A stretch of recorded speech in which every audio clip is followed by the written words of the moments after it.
There's a chart I saw recently that I can't get out of my head.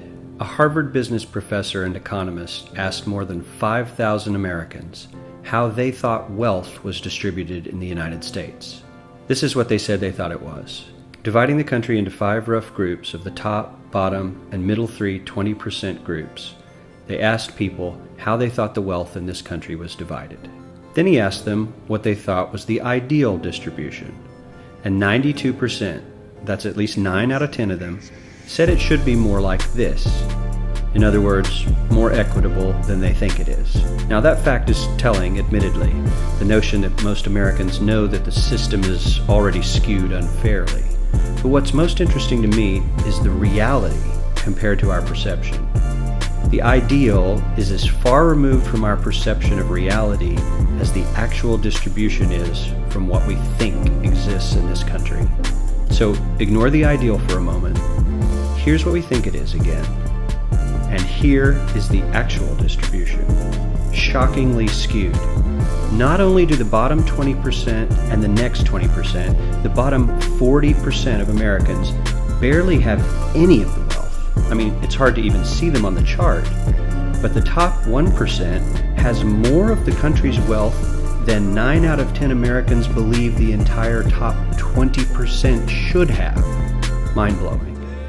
But let's look at it another way, because I find this chart kind of difficult to wrap my head around. Instead, let's reduce the 311 million Americans to just a representative 100 people. Make it simple. Here they are: teachers, coaches, firefighters, construction workers, engineers, doctors, lawyers, some investment bankers, a CEO, maybe a celebrity or two.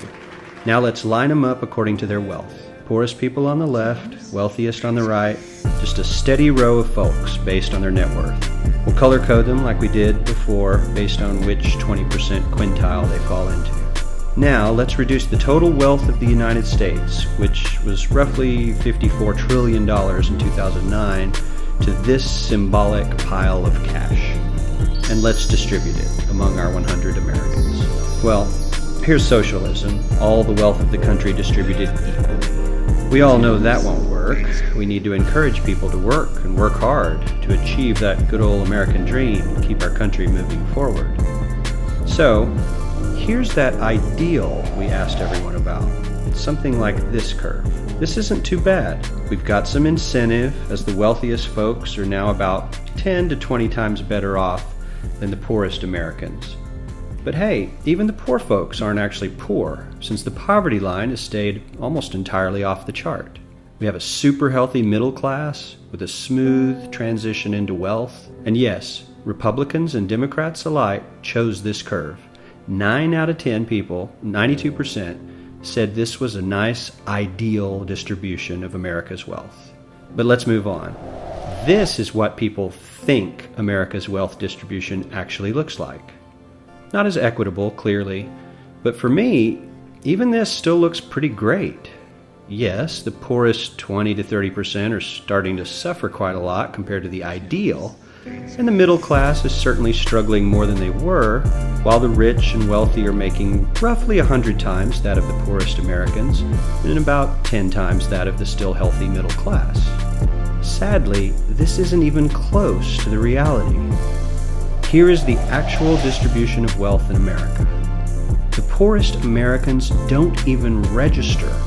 They're down to pocket change, and the middle class is barely distinguishable from the poor. In fact, even the rich between the top 10 and 20 percentile are worse off. Only the top 10% are better off. And how much better off?